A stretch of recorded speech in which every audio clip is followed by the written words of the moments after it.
Nah, pas banget buat kalian yang cari rumah dengan gaji UMR pasangan suami istri. Rumah ini DP hanya 10 juta, sudah free biaya-biaya sampai biaya akad, dan angsurannya mulai dari 2,7 jutaan. Tipe 54, 3 kamar tidur dan 2 kamar mandi dengan dimensi luas tanah, lebarnya 6, panjangnya 15 meter. Begitu masuk disambut area living room dan sudah ada sekat pemisah antara area dapur dengan area living room. Dan untuk tinggi plafon dari lantai sekitar 5 meter 80. Teman-teman masih bisa grab untuk pakai mezanin. Dan lanjut saja kita spill kamar tidur pertama. Dilengkapi satu bukaan jendela, instalasi colokan AC juga sudah tersedia. Plus untuk kamar tidur utama ini sudah ensuite bedroom menggunakan kloset duduk seperti ini. Next kita lanjut spill ruangan selanjutnya.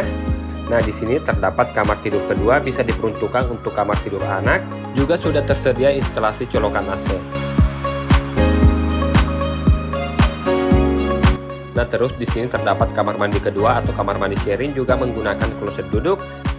Next kita lanjut spill ruangan selanjutnya atau kamar tidur ketiga.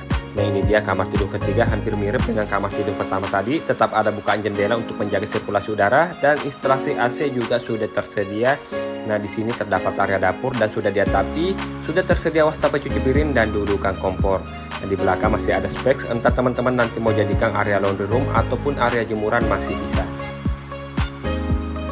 So, buat kalian yang tertarik dengan rumah ini, silahkan hubungi WA saya yang ada di caption. Thank you.